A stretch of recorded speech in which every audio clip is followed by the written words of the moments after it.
Esse é o momento da exposição da palavra de Deus, por isso convido todos a abrirem as suas Bíblias na segunda carta do apóstolo Paulo aos Tessalonicenses, capítulo 3. Nós vamos ler mais uma vez todo o capítulo. 2 Tessalonicenses 3, do 1 ao 18. Diz a suficiente palavra de Deus: Finalmente, irmãos, orai por nós, para que a palavra do Senhor se propague e seja glorificada, como também está acontecendo entre vós, e para que sejamos livres dos homens perversos e maus, porque a fé não é de todos. Todavia, o Senhor é fiel, Ele vos confirmará e guardará do maligno. Nós também temos confiança em vós no Senhor, de que não só estáis praticando as coisas que vos ordenamos, como também continuareis a fazê-las. Ora, o Senhor conduz o vosso coração ao amor de Deus e à constância de Cristo.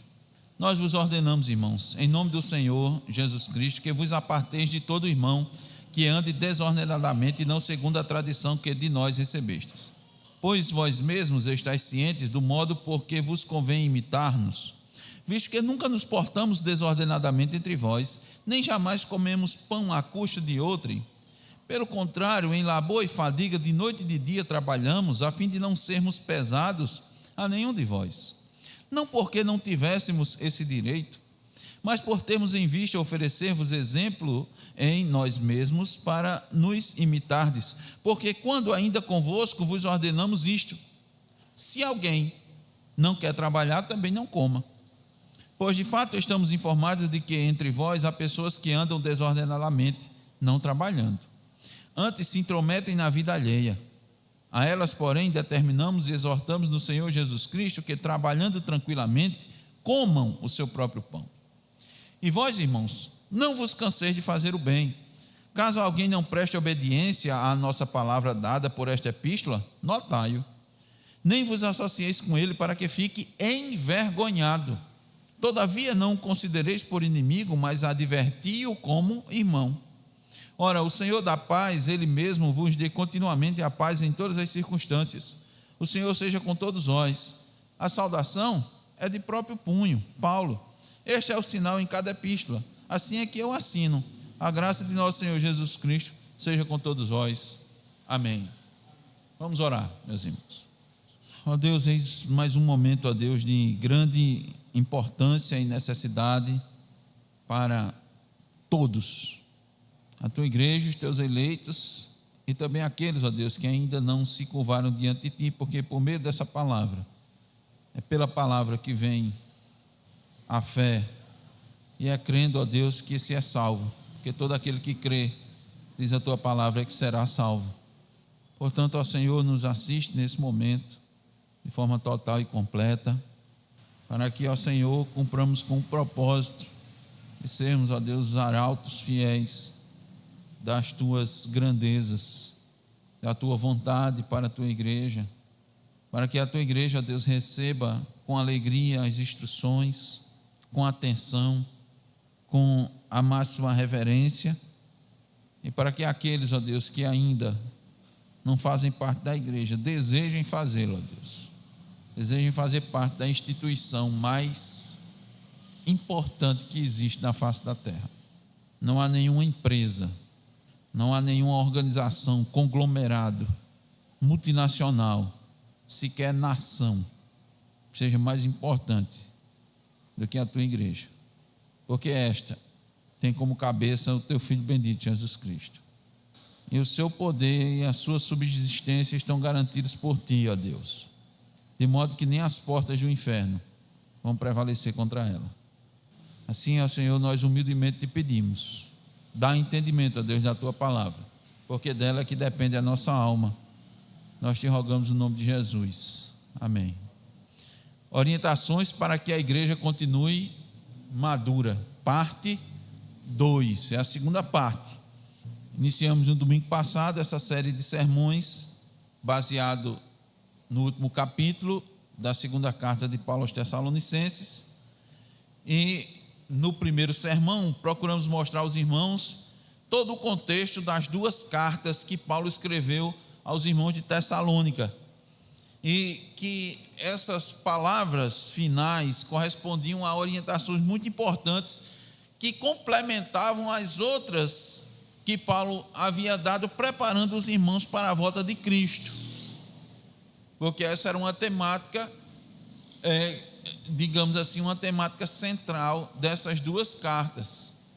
E nós vimos que uma das características dessa igreja, desses irmãos aqui que receberam essas cartas, os irmãos que primeiro receberam essas cartas, né? Sempre lembro que essas cartas eram circulares. O apóstolo Paulo mesmo pedia, quando chegar uma carta, mande para outra igreja e mande para outra.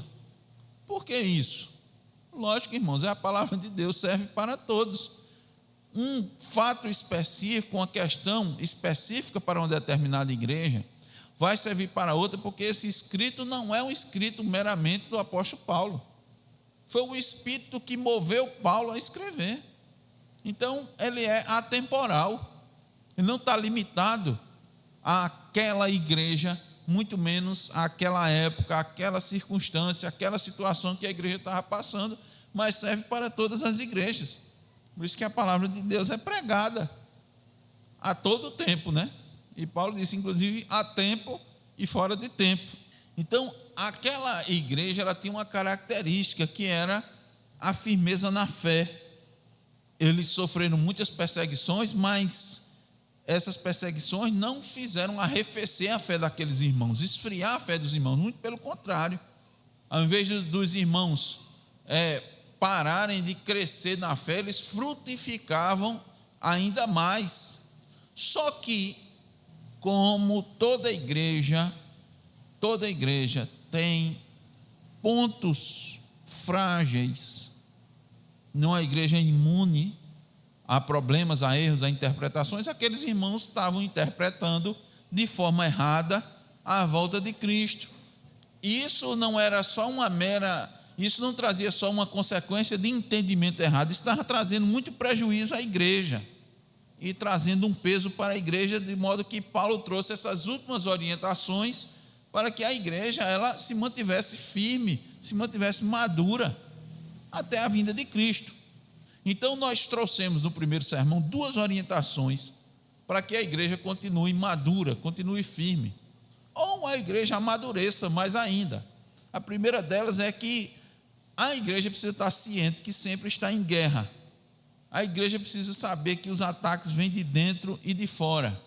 De fora quem comanda é Satanás e seus seguidores. E disse e repito para os irmãos, muitos desses sequer sabem que são instrumento do maligno. Porque a grande, me permite a expressão, sacada de Satanás é essa. É trabalhar, irmãos, na surdina. É trabalhar por trás das coisas. É esconder o jogo. Satanás não tem nenhum interesse, irmão, de estar se apresentando. Satanás não apresenta como nós fazemos questão aqui. Nós trazemos o ensino da palavra e diz, esse é o ensino de Jesus Cristo, né? Assim ensinaram os profetas. Os apóstolos dizem isso. Olha aqui, onde é que está fundamentada a igreja de Cristo? Na doutrina dos apóstolos. Satanás não tem interesse em dizer, olha, esse é meu ensino, viu? Olha, esse ensino aqui não é de Cristo, não veio de Moisés, não veio de Isaías, não veio de Pedro, não veio de Tiago, é meu, viu? Ele não faz como o apóstolo Paulo, olha aí minha assinatura, eu de próprio punho estou assinando, identifique aí, meus irmãos, ó, a minha letra. Satanás não faz isso não, irmão. Ele faz exatamente o contrário. Ele faz questão de que você tome para si o ensinamento dele e diga que é de Cristo, para as pessoas acreditarem nisso. Muitas pessoas que estão fazendo a vontade de Satanás, muitas, e eu diria a grande maioria, pensa que está fazendo a vontade de Deus. Eles jamais poderiam imaginar que são servos de Satanás. Agora a Bíblia já diz que o mundo jaz no maligno. Paulo disse que as pessoas estão caminhando segundo o curso desse mundo, segundo o príncipe da potestade do ar que habita nos filhos da desobediência. As pessoas não pensam que eles são filhos da desobediência. Eles pensam que são filhos de Deus. E Satanás só trabalha na mente deles querendo os fazer entender que não são filhos de Deus, quando querem fazer o mal, diretamente o mal, quer tirar-lhes a vida. Muitas vezes ele diz: olha, você não é filho de Deus, Deus não está nem aí para você. Irmãos, ele é um enganador, ele é um manipulador, ele vai fazer de tudo, de tudo. Então ele não quer, as pessoas estão aí fazendo a sua vontade, ele não está nem aí para dizer ou para se apresentar como aquele que é o autor das coisas, ou quem está movendo as pessoas a fazer isso. Grandes males são realizados, sobretudo no que diz respeito, males contra o reino de Deus, em nome de Deus. Em nome de Deus. As pessoas acham que estão fazendo a vontade de Deus. O apóstolo Paulo, quando era Saulo de Tarso, ele estava agindo, achando que estava fazendo a vontade de quem? De Deus. Estou aqui em nome de Javé, Jeová. Não era, irmãos? Precisou o quê? Da iluminação, né? Do Espírito. Então muitos estão dessa maneira. Então os ataques vêm de Satanás e de seus seguidores. Muitos deles, a grande maioria, é instrumento de Satanás e nem sabe. Agora os ataques vêm também de dentro da igreja, dos insubmissos, dos rebeldes, dos que resistem às instruções do Evangelho. E esses é que não pensam mesmo que estão fazendo a vontade de Satanás. Esse pensa piamente, tem certeza que está fazendo a vontade de Deus. Esse não tem nem dúvida nenhuma. Então todo cristão deve estar bem atento na sua caminhada, pois anda num campo de batalha e não em um território pacificado. Então a primeira coisa que Paulo chama a atenção para que a igreja permaneça madura é que ela vai sempre estar em batalha. Isso servia muito para aqueles irmãos, por quê? Porque eles desde o início passaram por muitas dificuldades e perseguições, e Paulo queria que eles entendessem que eles iam continuar passando à medida que fossem fiel. Em segundo lugar, nós aprendemos que a igreja precisa interceder pelo Evangelho e pelos ministros do Evangelho. Então a igreja tem que estar em oração, amando a palavra e rogando a Deus por ela, porque sem a palavra, o Evangelho genuíno, as almas não vão ser alimentadas. Quanto menos Evangelho, mais ignorância, mais trevas, mais sofrimento, mais corrupção. Então a igreja deve orar pelo Evangelho e pelos ministros do Evangelho. Paulo deixou claro: há homens perversos e maus que não têm a genuína fé e são ferrenhos opositores do Evangelho. Alguns são facilmente identificados, outros estão às ocultas, como nós cantamos, para as ocultas disparar, atingir, afetar. Nós vimos o que é que eles fazem. Vamos tirar esse pregador do Evangelho, do púlpito. Esse Evangelho está atrapalhando a nossa vida, a minha vida. Esse Evangelho não nos permite colocar em prática os nossos desejos, as nossas vontades, aquilo que nós entendemos que é bom. Então, enquanto ele estiver pregando, enquanto ele estiver ensinando, ele vai estar influenciando o povo. Vamos tirá-lo. Foi assim que fizeram com o apóstolo Paulo, irmãos. Perseguia, tirava ele de lá. Quando não conseguia pela persuasão, os judeus tentavam matar mesmo. Preparava ciladas, armadilhas, acusava o apóstolo Paulo com falsas testemunhas. Meus irmãos, quantos ministros do Evangelho não são tirados das igrejas por conta de mentiras, irmãos? Continua do mesmo jeito, de conluios, de maledicência. Vamos tirar. Nessa noite vamos ver algumas lições a mais que retiramos das palavras do apóstolo Paulo, dirigidas à igreja de Tessalônica. Na sequência, a terceira orientação de Paulo para que a igreja continue madura é: confie na fidelidade de Deus. Olha aí o versículo 3. Todavia, o Senhor é fiel, Ele vos confirmará e guardará do maligno. Isso é extremamente importante, irmãos. Confiar que Deus é fiel. Eu sei que essa frase está muito desgastada nos dias de hoje, né? Muito desgastada, muito mal empregada, mal utilizada. Deus é fiel, mas Ele é fiel. A fidelidade de Deus está aqui dirigida para encorajar esses irmãos e a todos aqueles que leem essas palavras. Encorajar os irmãos a permanecerem fiéis até o fim, até a segunda vinda de Cristo, até o fim das suas vidas. Paulo está dizendo isso para conforto desses irmãos, mas também para uma orientação, como uma orientação, para que eles não desanimem em função da oposição, das dificuldades na caminhada cristã. São muitas, irmãos, as dificuldades que surgem para você desanimar, para você questionar: será que esse realmente é o caminho? É por aqui mesmo que devemos seguir? Porque desde o momento que eu segui assim, rapaz, essa chamada fidelidade da palavra, que eu compreendi as doutrinas da graça, parece que mais dificuldade vem, parece que mais pessoas se afastam. Que é isso? Parece que antes a gente vivia na ignorância. Será que vivia mesmo? Vem os questionamentos: será que está certo mesmo? Todas essas questões vieram, irmãos, para aqueles irmãos e vieram para os que são também fiéis à palavra de Deus nos dias de hoje. Você começa a viver em fidelidade, pode ter certeza que as barreiras parece que aumentam. Tinha um muro, mas parece que o muro fica mais alto. Que dificuldade todo mundo passa na vida, mas parece que o muro fica mais alto. Você tem que ter mais força para poder ultrapassá-lo, para poder superar.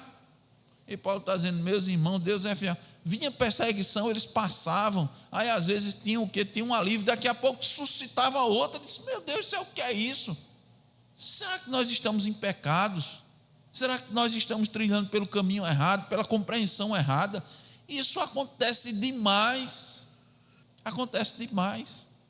Paulo diz, irmãos, que Deus é fiel, não depois de uma bênção recebida. Ele não disse isso. Ele disse aos irmãos: olha, meus irmãos, está vindo aí, que bênção aí, Deus é fiel. Foi assim não. Isso é costumeiramente usado nos nossos dias. Mas foi mediante as muitas turbulências que aqueles irmãos tinham passado e ainda estava passando. Veja, irmãos, aqui não há promessa de livramento total, de garantia de bênçãos materiais. Aqui é o destaque à fidelidade de Deus quanto à preservação do seu povo contra o maligno, que é a coisa mais importante que o ser humano pode ter, que é a garantia da sua alma.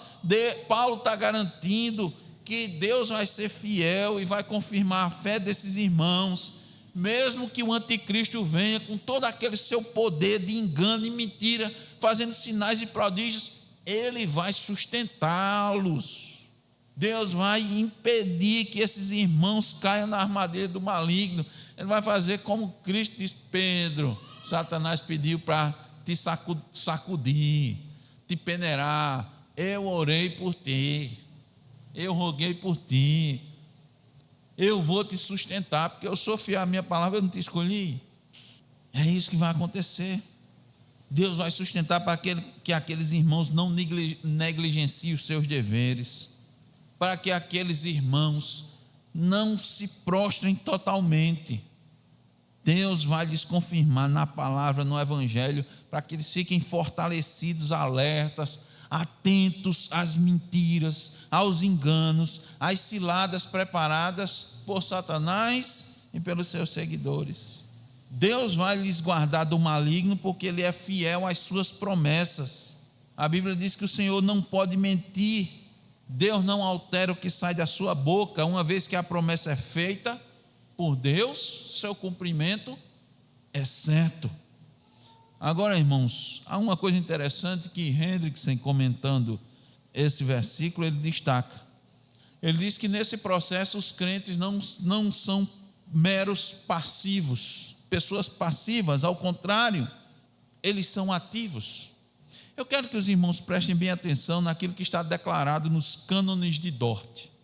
Ouçam bem: Deus realiza seu bom propósito nos eleitos e opera neles a verdadeira conversão da seguinte maneira: Ele faz com que ouçam o evangelho mediante a pregação, ilumina de forma poderosa suas mentes pelo Espírito Santo, de tal modo que eles entendem corretamente e vão discernir as coisas do Espírito de Deus.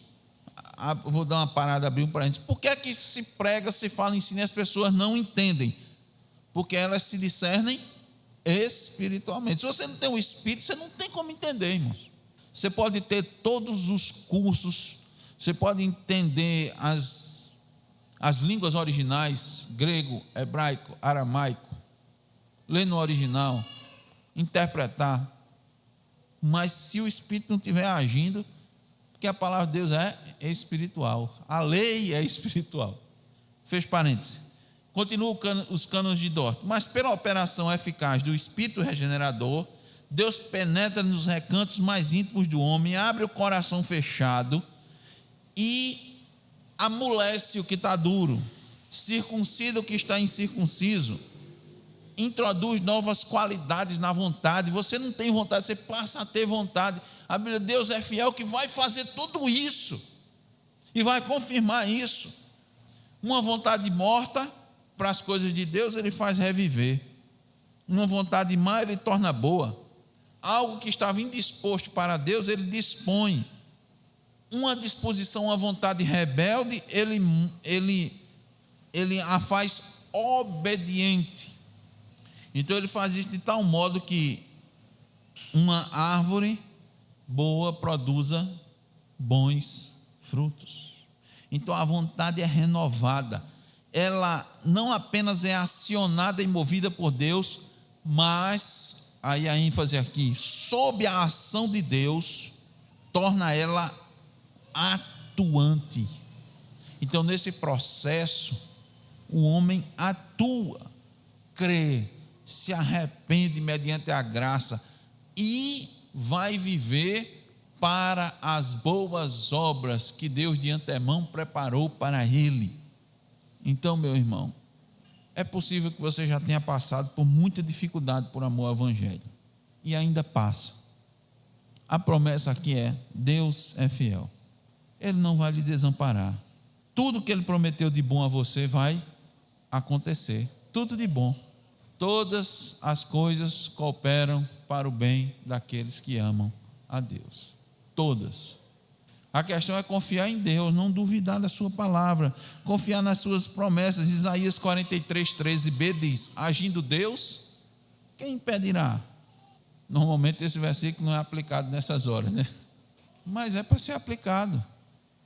Então a gente não pode olhar para as lutas apenas, não pode ficar medindo somente a extensão da dor, não pode contar apenas as noites mal dormidas. Você vai dizer: mas pastor, olha, eu passei algumas noites em claro, até chorando.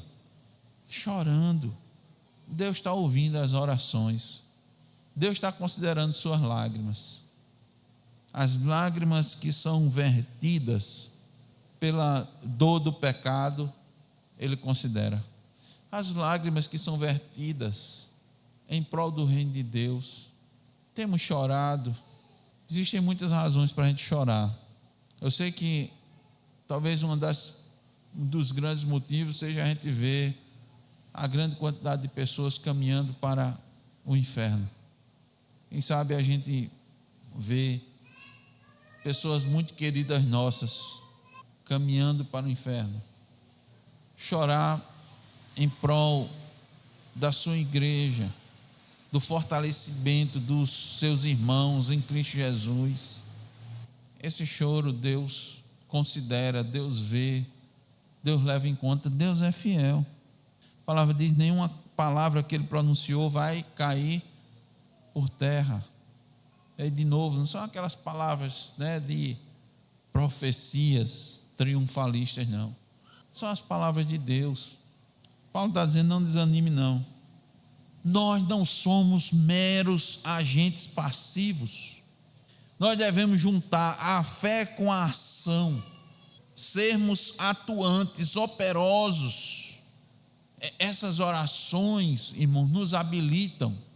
Essas orações, essas lágrimas vertidas nos habilitam a sermos instrumentos mais preparados, instrumentos de Deus mais preparados para concretizar o seu desígnio, a sua vontade, os seus decretos. Então o que é que Paulo diz àqueles irmãos? Não desanime, mantenham seus deveres. Observem, você deve continuar a luta.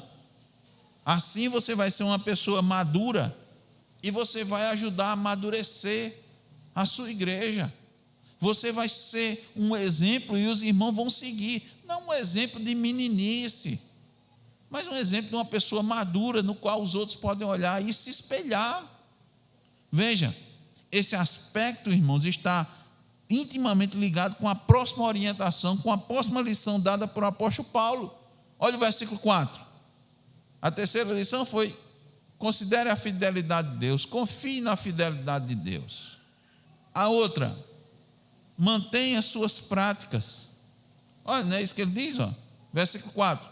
Nós também temos confiança em nós no Senhor, de que não só estás praticando as coisas que vos ordenamos, como também continuareis a fazê-las.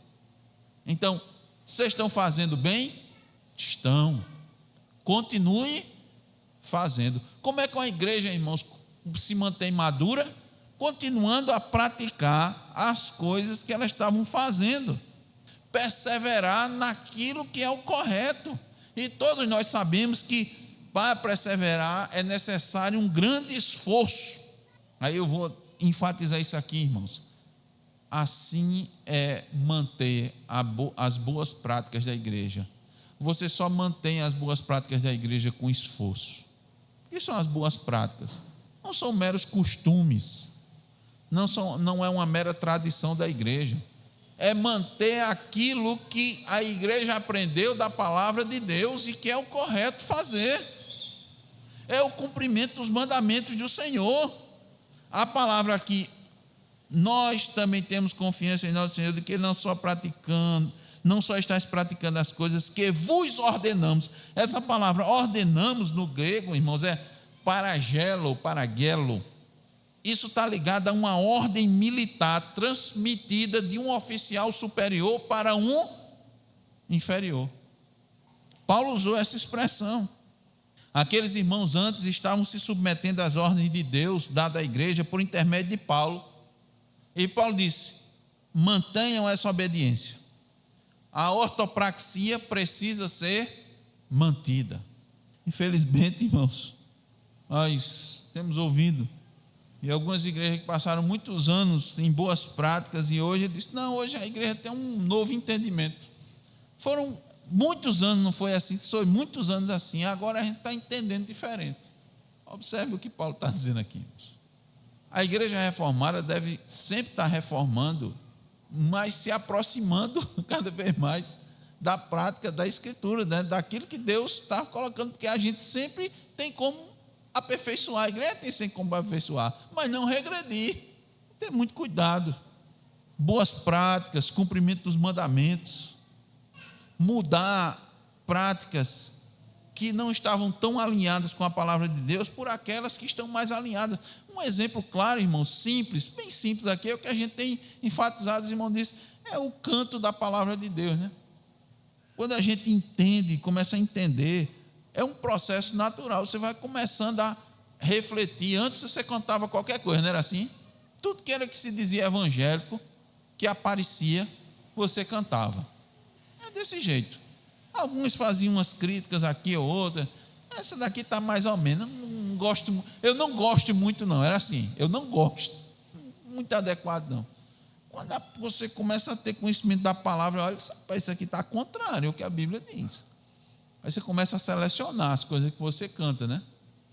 Você começa a criticar, analisar. Quando a igreja entende isso, a igreja começa a mudar seu cancioneiro.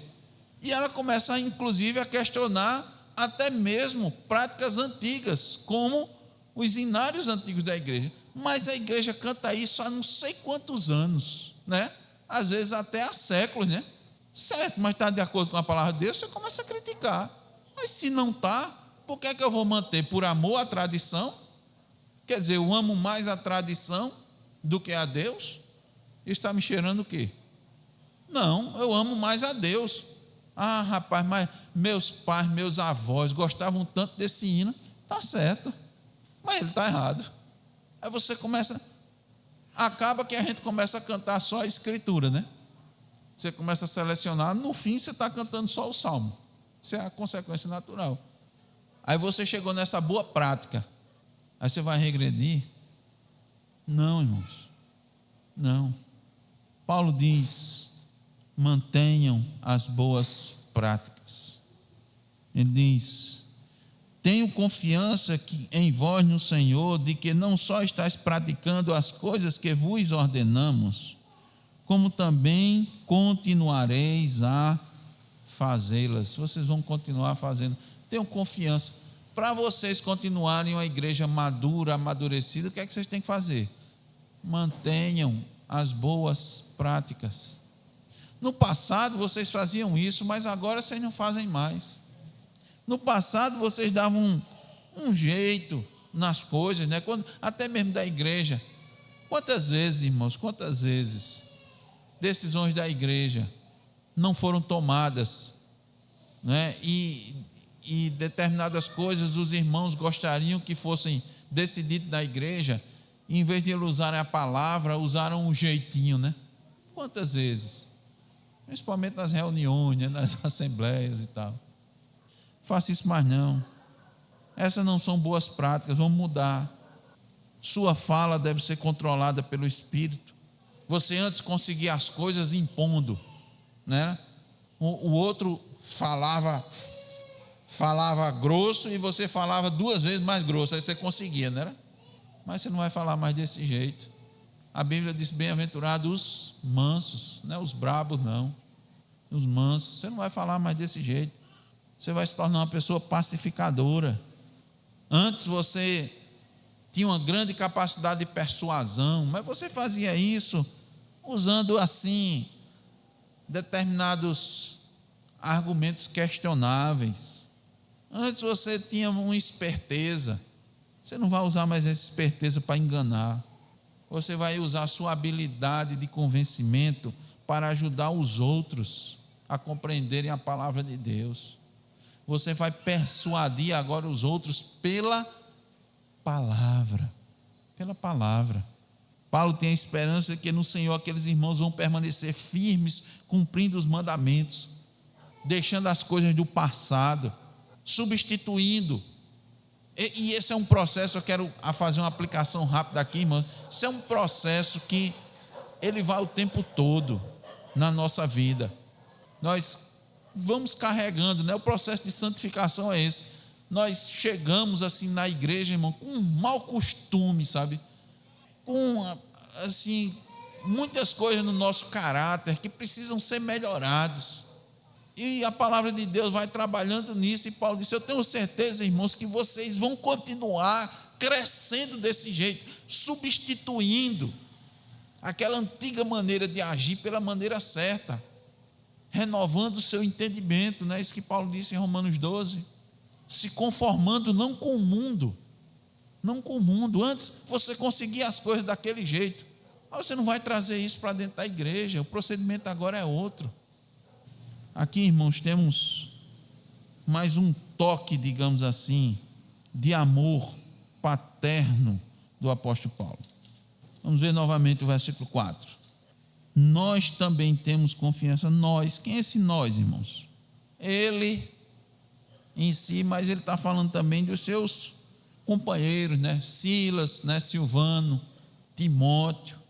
Ele pode falar por eles: temos a confiança em nós no Senhor, que vocês vão continuar observando aquilo que nós ordenamos. Mas não eram as palavras dele, a ordem não era dele, necessariamente de Paulo, de Timóteo, de Silvano, mas do Senhor.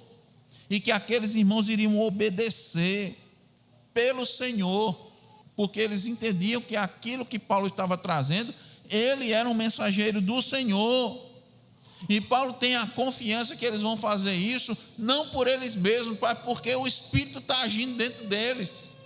Porque no Senhor eles podiam fazer aquilo, no Senhor eles podiam continuar praticando o que for ordenado, apesar deles terem responsabilidade, deles não serem só meros agentes passivos. Eles só vão conseguir fazer isso no Senhor, porque muitos tentam cumprir a ordem de Deus pela sua própria maneira, né?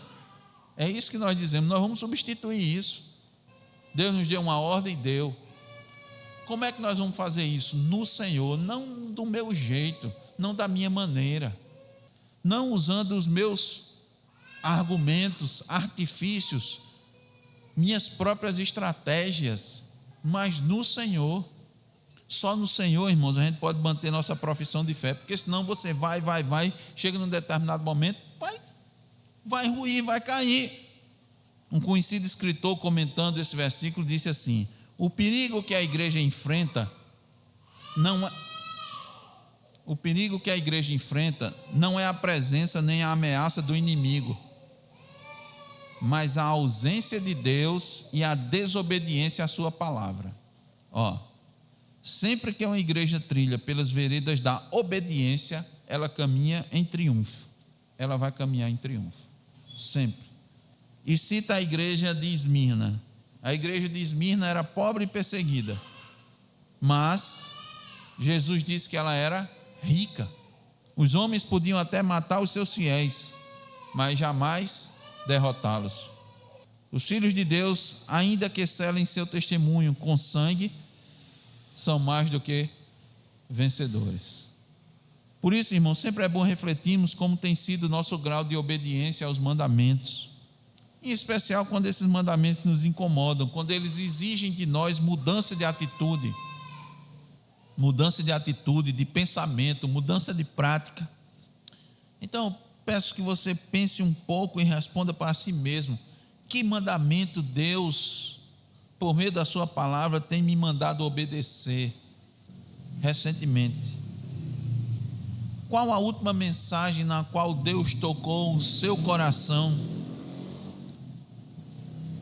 que Ele falou a você e isso ficou muito claro? Responda para você mesmo: você cumpriu?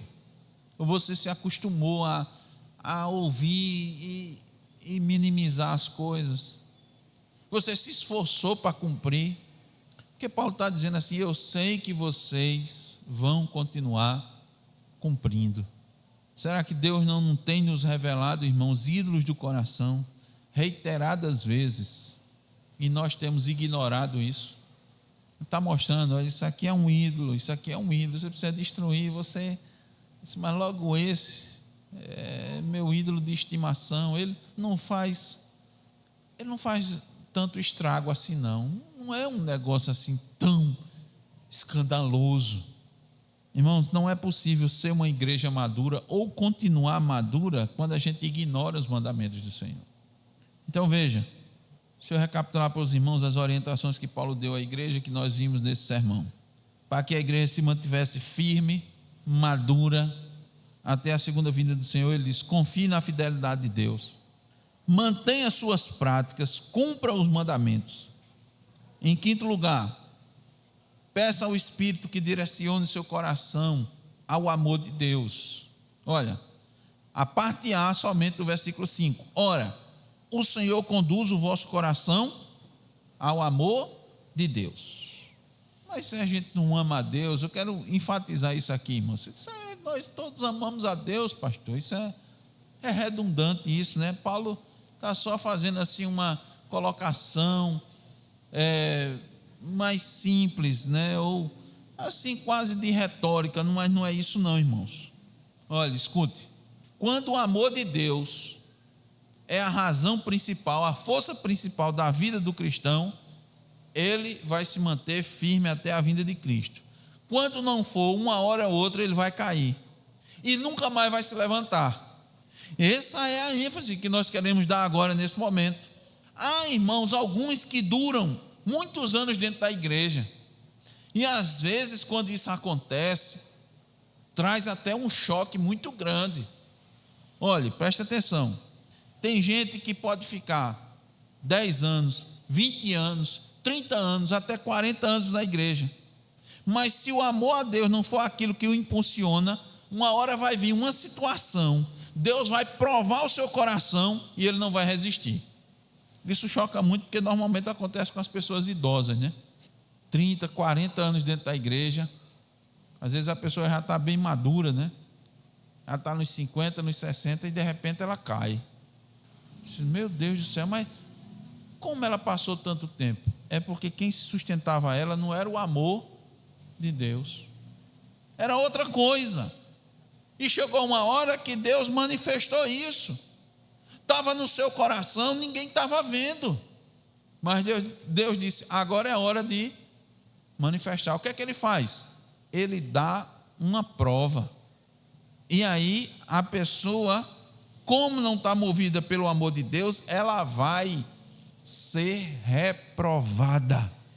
E o que é que sustentou? O que é que pode ter sustentado essa pessoa tantos anos dentro da igreja, inclusive sendo até exemplo para muitos? O que é que sustentou? Pode ser a religiosidade, irmãos. Muitas pessoas enganam-se a si mesmos pensando que são verdadeiros crentes, mas eles não passam de religiosos. Pessoas se acostumam a ser religioso. Estou falando de religioso no sentido que não é o cristão verdadeiro, porque todos nós somos religiosos. Mas tem gente que só manifesta a sua, ou seja, tem pessoas que só externamente são religiosos, mas não internamente. Não tem a verdadeira religião. Então a pessoa se acostuma a ser religioso, nasce num lar religioso, respira a atmosfera religiosa, ele é beneficiado por ser religioso, todos nós sabemos disso, que quem anda, irmãos, no meio evangélico, a Bíblia diz isso, experimenta as coisas de Deus, é beneficiado. Agora, ele não está agindo verdadeiramente o tempo todo pelo amor de Deus, e ele está ali, está caminhando, está indo. Uma hora Deus vai provar, uma hora Deus vai vir a prova, vai trazer a prova. Lembra que eu disse aos irmãos de manhã? A gente não sabe qual é a hora da prova, pode demorar, e quando essa prova chegar, aí vai ser manifesto o que está no seu coração. Deus sabe qual é a hora, irmãos. Por isso que a igreja tem que estar muito madura para saber lidar com essas situações. Tem que ter muita maturidade, muita firmeza na palavra. Se você não tiver centrado no amor de Deus, se sua motivação não for o amor de Deus, você vacila, você cai e você fica prostrado. Porque qualquer um de nós pode cair, irmãos. Mas um eleito de Deus se levanta. Alguns caem e ficam lá, não passam na prova. Se você for deixado por sua própria conta, seu amor vai fazer você se desviar para as outras coisas. Seu coração vai procurar atender seus sentimentos, outros sentimentos. Você vai pôr suas feições nas coisas erradas. Você vai pôr sua afeição no emprego, no esposo, na esposa, no filho, em tantas outras coisas, nas amizades. Não tem gente não que quando um amigo sai da igreja, ele sai também. Onde é que estava o amor dele? Estava em Cristo, estava em Deus. Tem gente que o amor dele estava num tipo de liturgia do culto, ou num tipo de elemento do culto. Deixa eu dar outro exemplo interessante. Ele adorava o coral da igreja, adorava o grupo de louvor. Aí a igreja chegou no entendimento e disse: olha, irmãos, não vamos ter mais grupo de louvor, a igreja vai cantar congregacionalmente. Ele sai da igreja. Onde é que estava o amor dele? Em Deus. Tantos outros, irmãos, eu poderia aqui dar uma lista assim, enorme, de coisas, de razões de pessoas que abandonam, que deixam a igreja. Tem gente que deixa a igreja por uma ofensa que recebeu do irmão. Mesmo que o irmão tenha pedido perdão, ele sai da igreja. Onde estava o amor dele? Em Deus? Ou ele amava mais a si mesmo do que a Deus? É porque sabe por que foi? Porque Deus, olha o que é que acontece, Deus faz com que aquele irmão peque contra exatamente aquele ídolo que o irmão guardava no coração. Aí atingiu na veia, não foi? Mas o irmão chega lá e diz: me perdoe. Aí o irmão disse: ah, não, essa daí não. Se fosse outra coisa, né, eu até perdoava, mas contra isso aí eu não perdoo não. Por quê? Porque Deus fez com que atingisse o seu ídolo, e esse ídolo não pode ser tocado, é precioso demais, entende? Por isso que o apóstolo Paulo está dizendo aqui: ora, o Senhor conduz o vosso coração ao amor de Deus, ao amor de Deus. Somente Deus, irmãos, conhece o coração do homem. Jeremias 17:10 diz: Eu, o Senhor, esquadrinho o coração, eu provo os pensamentos, e isso para dar a cada um segundo o seu proceder, segundo o fruto das suas ações. Eu conheço seu coração. Por isso que às vezes ele vai e ataca aquele que é o ídolo do coração. Só Deus sabe. A gente não sabia não. 10, 20, 30 anos na igreja, ninguém sabia. Uma hora Deus disse: eu vou mostrar. Somente Deus, irmãos, por meio do seu Espírito, dirige o coração do homem. Como ribeiros de águas, assim é o coração do rei na mão do Senhor. Este, segundo o seu querer, o inclina. Provérbios 21, 1. Quando o coração do homem é direcionado para o amor de Deus, o resultado, sabe qual é? Amadurecimento, firmeza, obediência aos mandamentos. Em 2 Coríntios 5,14, a parte A, Deus diz: pois o amor de Cristo nos constrange.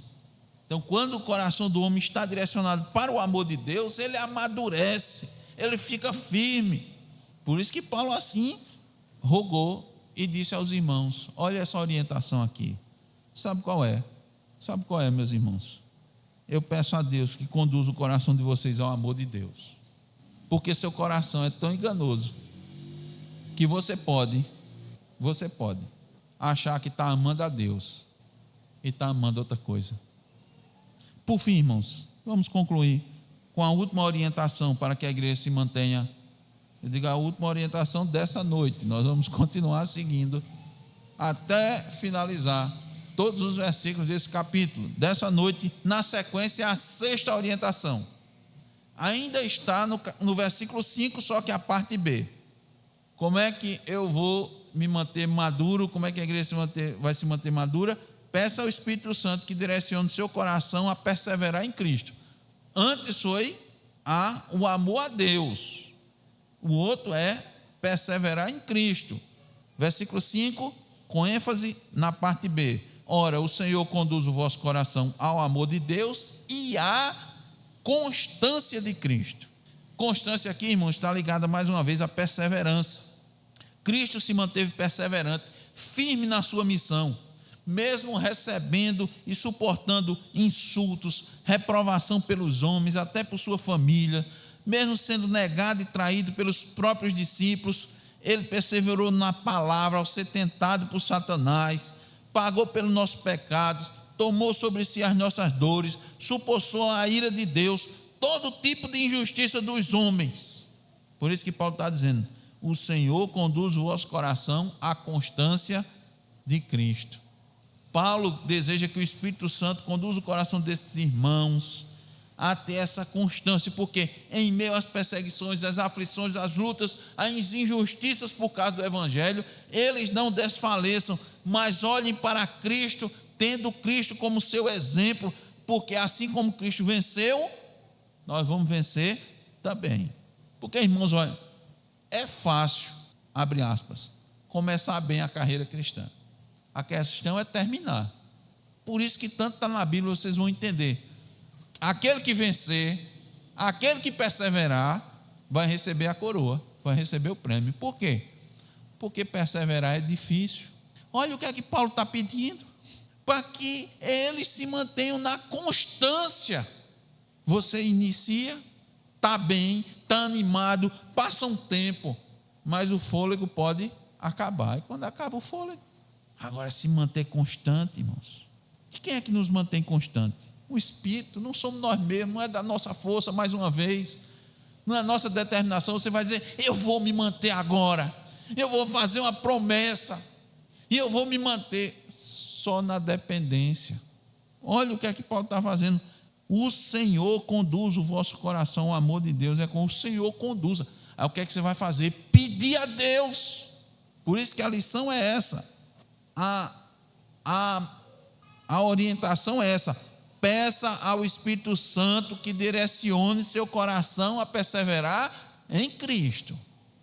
Não pense que você tem condição de se manter, não. Você não tem. Você não tem. Você não tem.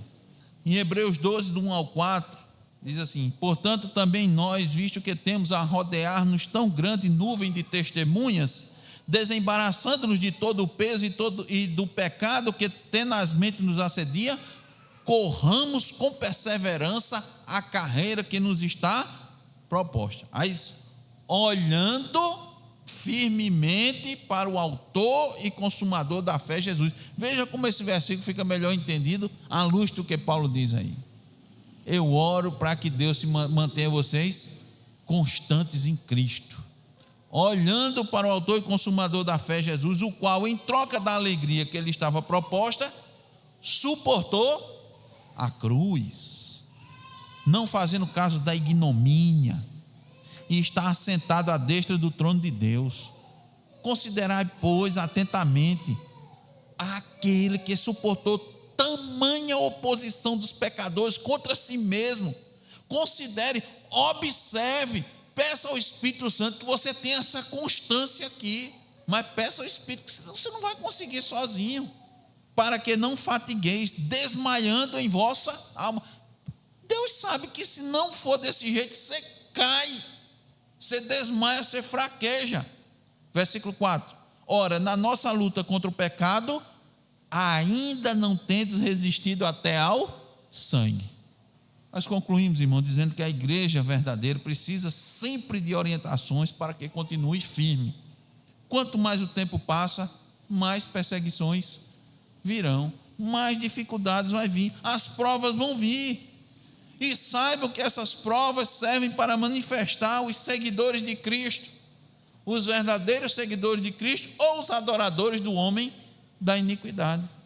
Então, para se manter firme, ela precisa o quê? Como nós vimos hoje, confiar na fidelidade de Deus, manter suas práticas, obedecendo ao Evangelho, pedindo ao Espírito Santo que direcione seu coração ao amor de Deus e pedindo ao Espírito Santo que direcione o seu coração a perseverar em Cristo. Temos muito pelo que orar, né, irmãos? Temos muita luta adiante. Que Deus nos abençoe com o entendimento da sua palavra. Amém.